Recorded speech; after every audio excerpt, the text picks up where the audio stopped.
तो आज हम लोग करेंगे प्रश्न उत्तर। सारी चीज़ें लाइन टू लाइन दे दिया, जितने चैप्टर्स अभी तक पढ़ाया। तो भाई आप भी बोलोगे कि हाँ अब तो एक चैनल मिला है जहाँ से हमें पूरे के पूरे कंटेंट मिल गए, अब इसके लिए हमें कहीं जाने की ज़रूरत नहीं है, कहीं भागने की ज़रूरत नहीं है। तो जी बिल्कुल मेरे भाई, चलो पहला सवाल है, प्रश्न उत्तर हम लोग कर रहे हैं। डायरी क्या है? डायरी क्या है?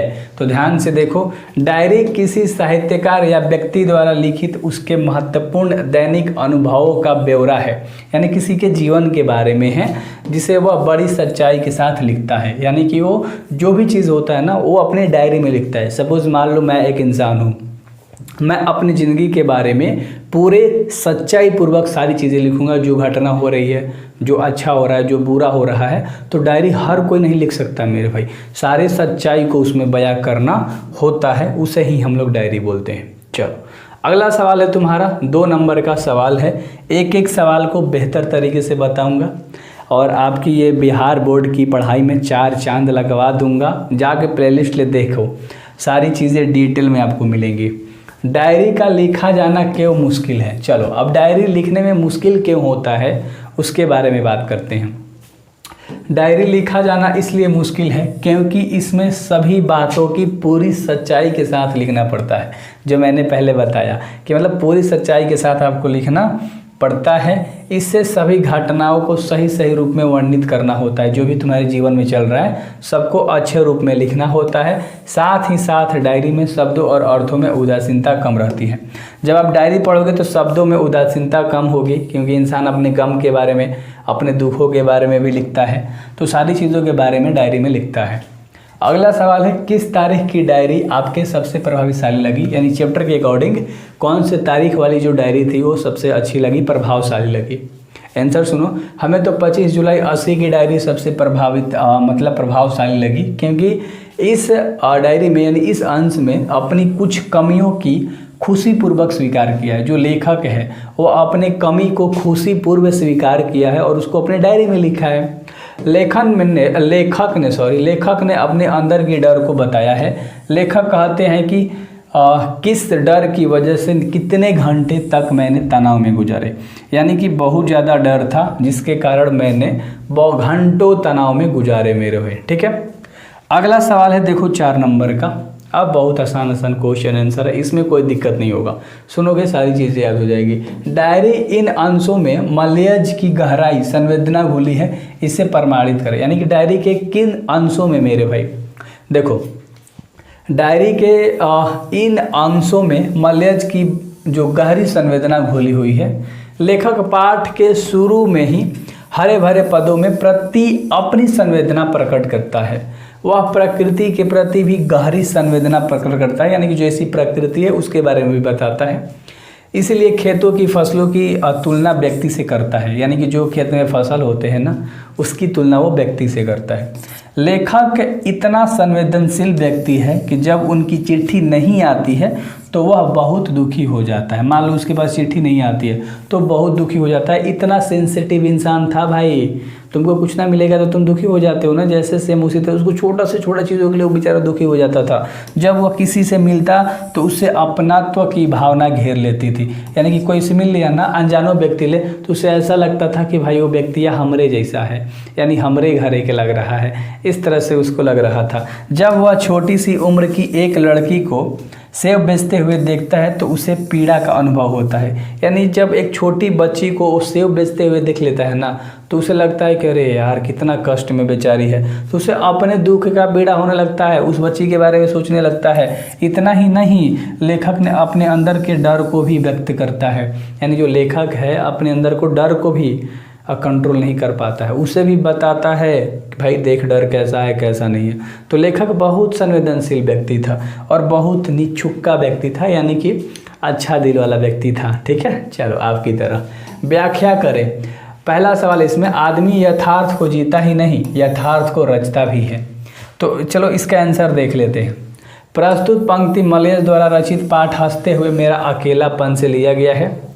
लेखक इस पंक्ति के माध्यम से यह कहना चाहते हैं कि मनुष्य केवल यथार्थ को जीता ही नहीं है बल्कि उसे रचता भी है।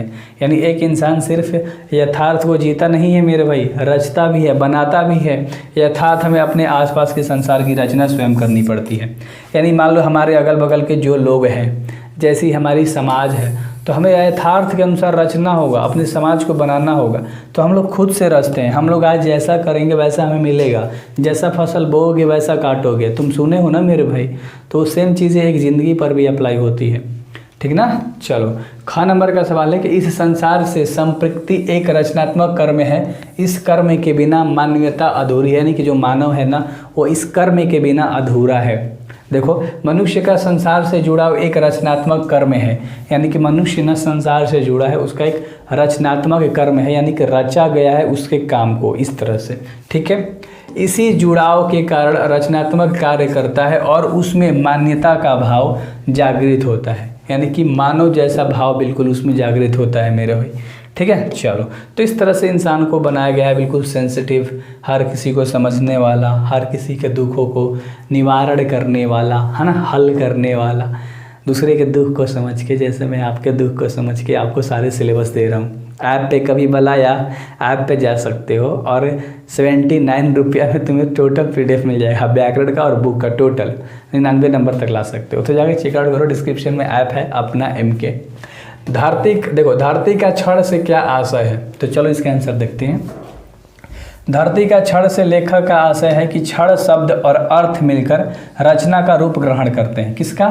रचना का रूप ग्रहण करते हैं। यह क्रिया धरातल पर ही होता है, यानी कि अंतरिक्ष में नहीं, यानी धरती पर ही ये सारे काम होते हैं। अंतरिक्ष में ये सब काम ना होला बबुआ, ठीक ना, अच्छे से याद रखना। अगले सवाल के ऊपर मेरे भाई बात करते हैं, ठीक है। चलो, बहुत कम समय में आपको सारी चीज़ें बता देता हूँ, और टाइम पास करना तो मेरी आदत थी नहीं, वरना लाइव आता और टाइम पास करता दबा के, लेकिन नहीं। रचे हुए यथार्थ और भोगे हुए यथार्थ में संबंध बताना है। ध्यान से देखना, भोगा हुआ यथार्थ एक दिया हुआ यथार्थ है। हर आदमी अपना अपना यथार्थ रचता है अथवा और रचे हुए यथार्थ का एक हिस्सा दूसरे को देता है। यानी हर इंसान अपने यथार्थ को रचता है, बनाता है और कुछ हिस्सा अपने दूसरे को भी देता है। हर आदमी उस संसार को रचता है जिसमें वह जीता है।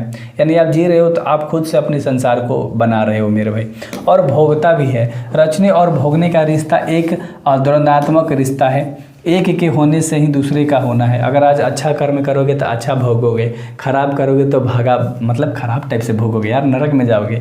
दोनों की जड़ें एक दूसरे में है और वहीं से अपना पोषण रस खिंचता है। दोनों एक दूसरे को बनाते हैं और मिटाते हैं। तो आप अपना कर्म के आधार पर आप सारी चीज़ें बनाओगे मेरे भाई और मिटारोगे भी। अगला सवाल देख लो, लेखक के अनुसार सुरक्षा कहाँ है? वह डायरी को किस रूप में देखना चाहता है?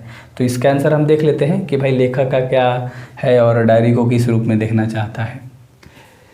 लेखक के अनुसार सुरक्षा सूरज की रोशनी में है, सुरक्षा चुनौती को झेलने में है, लड़ने में है और पीसने में है, काटने में है, और डायरी अपने अपने अनुभव के रूप में देखना चाहता है। यानी कि देखो, लेखक के अनुसार जो सुरक्षा है ना मेरे भाई, वो क्या है? रोशनी में है, चुनौती में है, चुनौती को झेलने में है, कष्ट को झेलने में है ना, खुद पीसने में है यानी कि परेशानी में घिरने में है, काटने में है। तो ये सब में वो ढूंढता है।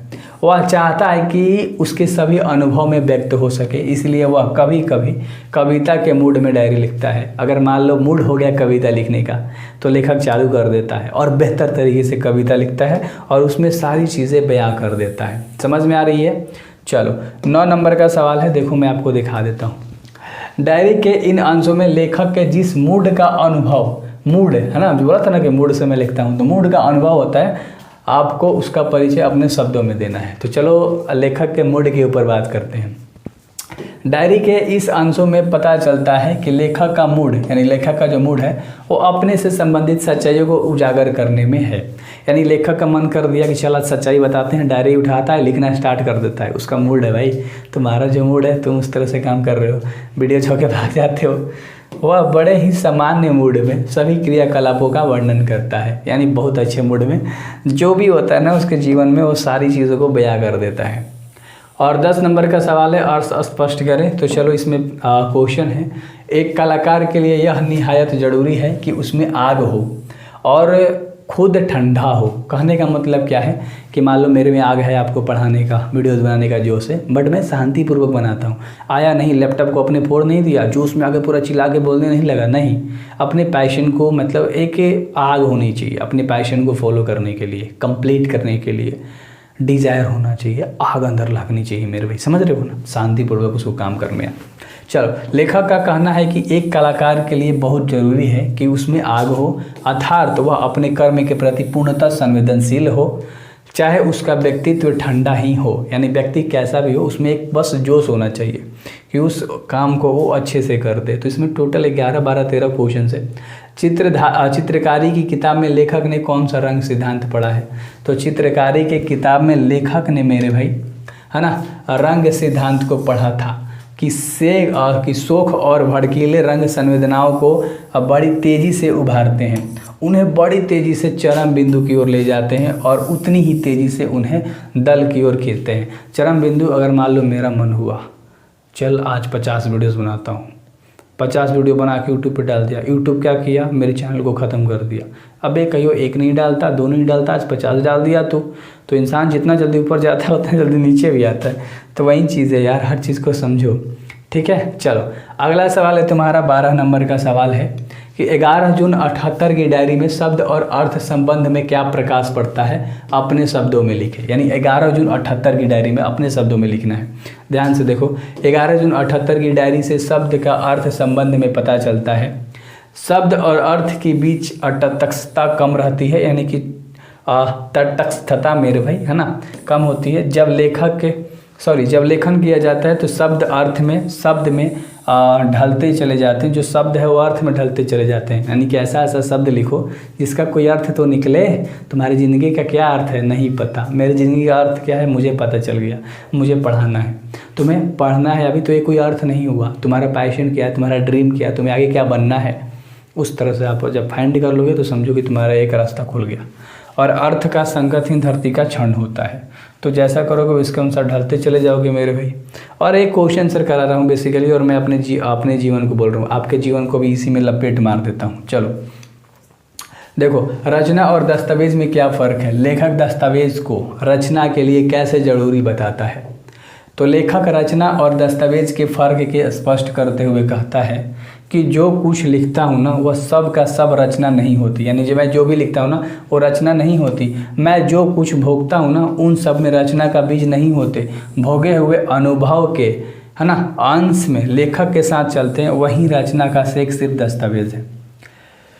और है क्या है, लेकिन यह दस्तावेज रचना के लिए ज़रूरी है, उसी में है आंसर, क्योंकि दस्तावेज रचना का कच्चा माल होता है, यही रचना को पैदा करने वाली उपजाऊ मिट्टी होती है। तो लेखक रचना का दस्तावेज और फ़र्क स्पष्ट करते हुए कहता है कि जो भी लिखता हूँ ना वह सब के सब रचना नहीं है। यानी कि मैं जो भी लिख रहा हूँ वो सब का सब रचना नहीं है, सब नहीं है, ठीक है। भोगे हुए अनुभव के अंश में लेखक के साथ चलते जाते हैं, लेखक जैसा चाहे वैसा करते चला जाता है। अब नहीं है शायद, चले यार 14 है, 15 भी है क्या, नहीं, चलो 14 है तो 14 को अच्छे तरीके से देख लेते हैं। लेखक अपने किस डर की बात करता है, लेखक इस डर की खासियत क्या बताता है, अपने शब्दों में लिखिए। तो आप चैप्टर के अकॉर्डिंग लिखोगे मेरे भाई। तो चलो मैं इसका आंसर आपको बता देता हूँ, बस 1 मिनट लगेगा, फिर वीडियो अपने आप खत्म हो जाएगा। मैं कुछ लास्ट में बोलूँगा नहीं, है ना, आगे ऑब्जेक्टिव में बोलूँगा। लेखक डर को अपने जीवन का केंद्रीय अनुभव बताता है। उसे बुरी बुरी बीमारियां का डर या घर के किसी सदस्य के देर तक वापस न आने उत्पन्न आशंकाओं का डर सताते रहता है। लेखक सोचता है कि कहीं मेरे को खतरनाक बीमारी ना हो जाए, मेरे घर वाले कहीं चले जाते हैं तो नहीं आते हैं, तो उसे टेंशन होने लगती है, समझ रहे हो। तो लेखक इतना भाई सेंसिटिव इंसान था। इस डर से खासियत यह है कि इसके कारण लेखक घंटों तनाव में गुजार देता है और उसका हृदय बहुत तेज धड़कने लगता है। यानी कि लेखक सोचता है कि अरे आज नहीं आएंगे घर, कहाँ रह गए, कहाँ चले गए मेरे घर वाले, मेरे को टेंशन हो रही है। तो मतलब घंटों तनाव में गुजार देते हैं, यानी टेंशन में घंटों बिता देते हैं, कुछ काम नहीं करते हैं। जैसे आप लोग सोचते हो ना, घंटों तनाव में गुजार देते हो ना, अबे पढ़ाई पे ध्यान दे लो, अभी उम्र है, नौकरी वोकरी लग जाएगा, सब चीज़ हो जाएगा। प्रार्थनाएं निकलने लगती हैं, यानी कि प्रे करने लगते हैं कि भाई ऐसा ना हो। ऐसा उसके मन में आने वाली तरह तरह की कल्पनाएं के कारण होता है। तो और अलग अलग चीज़ें सोचोगे तो ऐसा ही होगा, टेंशन, डिप्रेशन, एंजाइटी और ख़राब लाइफ, ठीक है। तो बी पॉजिटिव, हंसते खेलते मुस्कुराते रहो मेरी तरह, ठीक है। मेरी ज़िंदगी में भी है टेंशन, मैं भी सोचता हूँ वीडियो कहीं वायरल होगा, तुम सब वायरल करा नहीं रहे हो यार, शेयर कर दो ना अपने दोस्तों में। खत्म हो गया तुम्हारा अच्छे तरीके से। उम्मीद करता हूँ समझ में आया होगा। अगले वीडियोज़ में ऑब्जेक्टिव तैयार रहना, सब्सक्राइब करना, प्लेलिस्ट ले जाके सब चैप्टर आराम से देख डालो। मिलते हैं।